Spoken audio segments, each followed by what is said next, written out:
नमस्कार दोस्तों, मैं प्रिंस सैनी आपका स्वागत करता हूं हमारे चैनल लर्न एंड ग्रो में। आज हम बात करेंगे जो इलास्टिक कोलिजन है वन डायमेंशन के अंदर, उसके बारे में बात करेंगे। वन डायमेंशन का मतलब है कि हम एक एक्सिस लेंगे, एक इसके अंदर एक्स एक्सिस के अंदर बात करेंगे, एक ही डायरेक्शन के अंदर बॉडीज की बात करेंगे जो मूव कर रही होंगी। तो इलास्टिक कोलिजन के बारे में हमने पढ़ा था। इलास्टिक कोलिजन क्या होता है? जब दो बॉडी टकराती हैं, कोलिजन होता है, फिर वो सेपरेट हो जाती है। तो इलास्टिक कोलिजन हम जानते हैं, पिछले लेक्चर में हम पढ़ चुके हैं। तो इलास्टिक कोलिजन के अंदर क्या होता है? It involves two bodies. तो इसके अंदर जो है, इस केस के अंदर हम क्या लेंगे? दो बॉडी को इन्वॉल्व करेंगे जो कि initially along the same straight line वो मूव करेंगी, एक स्ट्रेट लाइन में चलेंगी, क्योंकि हमने बात की है वन डायमेंशन की। और फिर वो स्ट्राइक करेंगी एक दूसरे से without loss of kinetic energy, यानी कि इलास्टिक कोलिजन है। एक एक पॉइंट समझते जाइए। And continue to move along the same straight line, और टकराने के बाद वो अलग होंगी और कंटिन्यू करेंगी उसी लाइन में, वो चलती रहेंगी सेम स्ट्रेट लाइन में। तो यहाँ पे देखिए दो बॉडीज हैं हमारे पास, इसको मान लीजिए ए और ये इसको बी मान लीजिए, और ये जो है चलेंगी और आपस में टकराएंगे, और टकराने के बाद ये अलग हो जाएंगे। यानी कि हमारे पास तीन पोजीशन इसकी आ जाती है।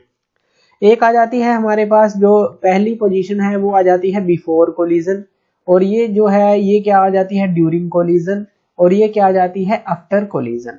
तो ये हमारे पास तीन इसके अंदर कंडीशन आ जाती हैं।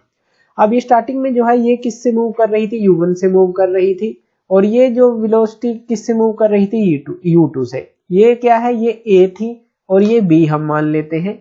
इसका जो मास है वो हम m1 मान लेते हैं, और इसका जो मास है वो m2 मान लेते हैं। अब ये जो ए और बी जो बॉडीज हैं दोनों यहाँ पे टकराई, उसके बाद फिर से ये अलग हो गई, ए और जो ये बी बॉडी थी, और इसने जो वेलोसिटी गेन कर ली, ए ने वेलोसिटी गेन कर ली v1, और इसकी जो वेलोसिटी हो गई वो हो गई v2। यानी कि आफ्टर कोलिजन की वेलोसिटी है, ये बिफोर कोलिजन की वेलोसिटी है। ये सारी चीजें ध्यान रखनी है। तो ड्यूरिंग कोलिजन जो है इलास्टिक था, तो इसलिए ये सेपरेट हो गई without loss of kinetic energy, ये ध्यान देना है। अब इस केस के अंदर जो चीज है वो हमें माननी है, u1 ग्रेटर देन u2 है। अब u1 ग्रेटर देन u2 रहेगा, क्योंकि अगर u1 बड़ा होगा तभी तो ये रास्ते में से टकराएगी। अगर ये इससे बराबर होगा या छोटा होगा तो कभी भी नहीं टकराएगी। तो u1 को ग्रेटर देन होना पड़ेगा u2 से, यानी कि इसकी वेलोसिटी से। दूसरा, जो यहाँ पे जब ये से टकराएगी, अब इसकी वेलोसिटी ज्यादा है, जब ये ज्यादा वेलोसिटी से टकराएगी तो यहाँ पे जो इसकी वेलोसिटी ज्यादा हो जाएगी b की। यहाँ पे इसकी ज्यादा थी, लेकिन यहाँ टकराने के बाद इसकी वेलोसिटी ज्यादा हो जाएगी, यानी कि हम यहाँ पे मानेंगे v2 ग्रेटर देन v1। तो ये दोनों कंडीशन है, ये भी हमें याद रखनी है। अब देखिए जो रिलेटिव वेलोसिटी ऑफ अप्रोच है बिफोर कोलिजन, अगर हम रिलेटिव वेलोसिटी देखें ए और बी की, यानी कि इन दोनों की रिलेटिव वेलोसिटी की बात कर रहे हैं।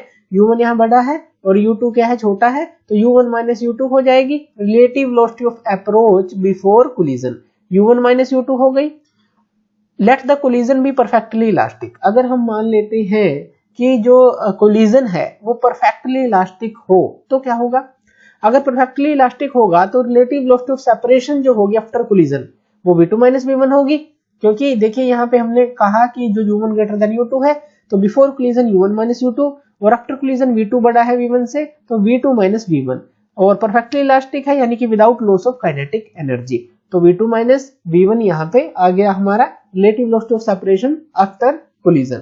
अब बात करें लीनियर मोमेंटम की। लीनियर मोमेंटम को किससे डिनोट करते हैं? ये भी हम पढ़ चुके हैं। लीनियर मोमेंटम को किससे डिनोट करते हैं?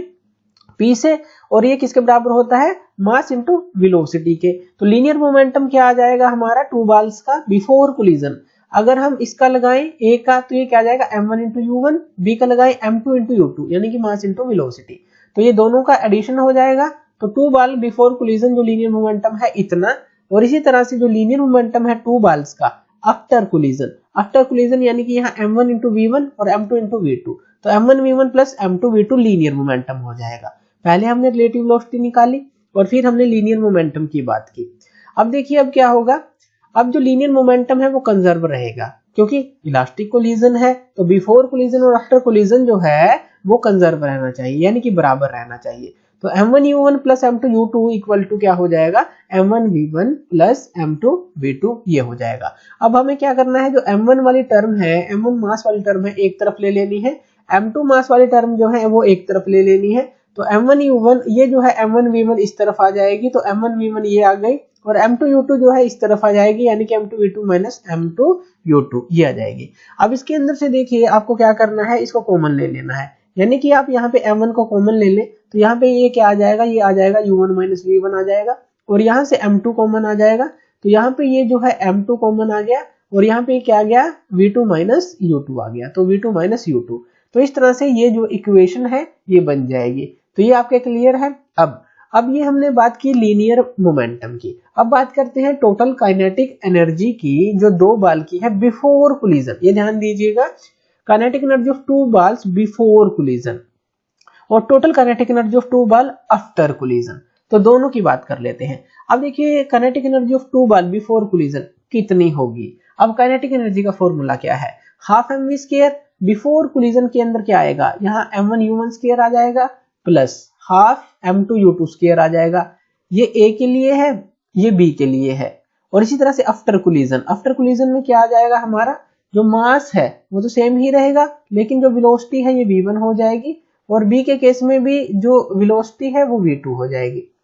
तो ये आफ्टर कोलिजन आ गई टोटल काइनेटिक एनर्जी। ये total kinetic energy before collision आ गई। बिफोर कोलिजन u1 u2 थी velocity, after collision v1 v2 थी। हाफ mv स्क्वायर फॉर्मूला हमें पता है, ये काइनेटिक एनर्जी का होता है। अगर काइनेटिक एनर्जी कंजर्व है एज एन इलास्टिक कोलिजन है जैसा कि हमें पता है, तो ये दोनों क्या हो जाएंगे, बराबर हम इनको रख देंगे। अब जब हम इनको बराबर रखेंगे तो बराबर रखने के बाद जो है इसमें जो आपकी इक्वेशन बनेगी, जब आप बराबर रखेंगे तो आप इसको सोल्व कर लेंगे, तो हाफ m2 जो है एक तरफ आ जाएगा, यानी कि जो m2 वाली टर्म है जब बराबर रखेंगे इस तरह से m2 वाली अलग कर लेंगे, m1 वाली अलग कर लेंगे, इसके अंदर भी यही करेंगे। तो हाफ m2 जो है हमारा अलग हो जाएगा, और v2 square minus u2 square आ जाएगा एक तरफ। इसी तरह से जो दूसरी तरफ आएगा वो m1 वाली टर्म आ जाएंगी, और यहाँ पे ये क्या आ जाएगा, u1 स्क्वायर माइनस v1 का स्क्वायर आ जाएगा। तब जब आप इन दोनों को बराबर रखेंगे, क्यों, क्योंकि इलास्टिक कोलिजन है तो ये कंजर्व रहेगी, यानी कि बिफोर कोलिजन और आफ्टर कोलिजन ये बराबर रहेगी, ये आ जाएगा। और यहाँ से जो है हाफ और हाफ ये कैंसिल हो जाएगा, तो यहाँ पे आ गया m2 के साथ ये आ गया और m1 के साथ ये आ गया। अब ये इक्वेशन आपकी बनी, एक तो मान लीजिए इसको फर्स्ट इक्वेशन मान लें और इसको मान लीजिए सेकंड इक्वेशन मान लें।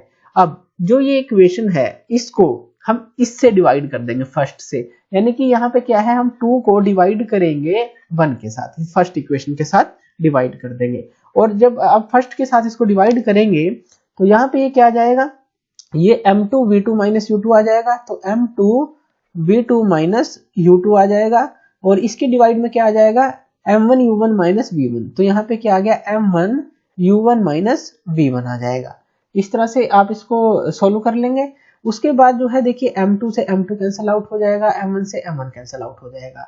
अब ये v2 square minus u2 square है, इसको आप कैसे लिख सकते हैं, इसको आप कैसे लिख सकते हैं, a square minus b square को, तो वो हम लिखते हैं a प्लस b और a माइनस b, इस तरह से इसको तोड़कर लिख सकते हैं, तो a प्लस b और a माइनस b, तो इस तरह से लिख सकते हैं। ये v2 है, ये v2 है, तो इसको हम तोड़कर लिख लेंगे, इसको भी तोड़कर लिख लेंगे कि एक प्लस का और एक माइनस का। अब देखिए माइनस का तो नीचे है, तो माइनस का और यहाँ पर माइनस का ऊपर से कैंसिल आउट हो जाएगा, तो ऊपर हमारे पास क्या बचेगा, सिर्फ प्लस के बचेंगे, यानी कि ये हमारे पास आ जाएगा v2 प्लस u2 आ जाएगा equal to u1 plus v1 आ जाएगा, क्योंकि यहाँ भी प्लस का बचेगा u1 प्लस v1, ये जो एक माइनस का है ये इससे कट आउट हो जाएगा, तो यहाँ पे प्लस का बच जाएगा, और इसी तरह से ये जो है ये इससे कट आउट हो जाएगा और यहाँ पे प्लस का बच जाएगा। जैसे कि हमने देखा माइनस वाले कैंसिल आउट हो जाएंगे, प्लस प्लस वाले बच जाएंगे जब आप इसको ओपन करेंगे, तो इस तरह से इसके बराबर आ जाएगा। तो यहाँ पे अगर आप जो है v को जो है फाइनल वेलोसिटी को अलग करते हैं तो ये आ जाएगा v2 minus v1 equal to ये क्या आ जाएगा u1 माइनस u2, ये u2 उस तरफ चला गया, v1 इस तरफ आ गया, तो v2 minus v1 u1 minus u2 आ गया। अब ये आपके पास इक्वेशन आ गई। अब देखिए जो हमारी वन डायमेंशनल इलास्टिक कोलिजन है, जैसे कि हम बात कर रहे हैं वन डायमेंशन की, किसके अंदर इलास्टिक कोलिजन होगा, तो रिलेटिव वेलोसिटी जो होगी सेपरेशन की आफ्टर कोलिजन वो किसके बराबर है, वो है हमारी relative velocity of approach before collision. अब ये तो वही वेलोसिटी थी बिफोर कोलिजन, टकराने से पहले वाली, ये टकराने से बाद वाली वेलोसिटी है। अब ये दोनों के आगे बराबर आ गई, तो आप इसको कैसे लिख सकते हैं, आप इसको जो है e की फॉर्म में, यानी कि इसको आप कैसे लिख सकते हैं, v2 minus v1 divide by u1 minus u2 equal to 1 लिख सकते हैं, क्योंकि ये दोनों बराबर थे, हम उसको नीचे ले आए तो ये 1 आ गया। और ये क्या है हमारा, ये जो है e के बराबर है, यानी कि इसके बराबर आप लिख सकते हैं। तो यहाँ पे अगर आप इसको समझें तो ये क्या आ जाता है, e क्या है, कोफिशिएंट ऑफ रेस्टिट्यूशन या फिर रेजिलेंस, जो हम पहले पढ़ चुके हैं। तो परफेक्टली इलास्टिक कोलिजन के लिए वन डायमेंशन के अंदर इसकी वैल्यू कितनी होती है, यूनिटी 1 होती है। तो इस तरह से जो है आप जो है elastic collision in one dimension देख सकते हैं। नेक्स्ट टॉपिक में हम डिस्कस करेंगे जो कैलकुलेशन ऑफ वेलोसिटी है आफ्टर कोलिजन के लिए। तो यहाँ पर हम इस टॉपिक को खत्म करते हैं। तो थैंक यू वीडियो देखने के लिए, और इसी तरह की वीडियोस के लिए आप हमारे चैनल लर्न एंड ग्रो पे हमें सब्सक्राइब कर सकते हैं। Thank you.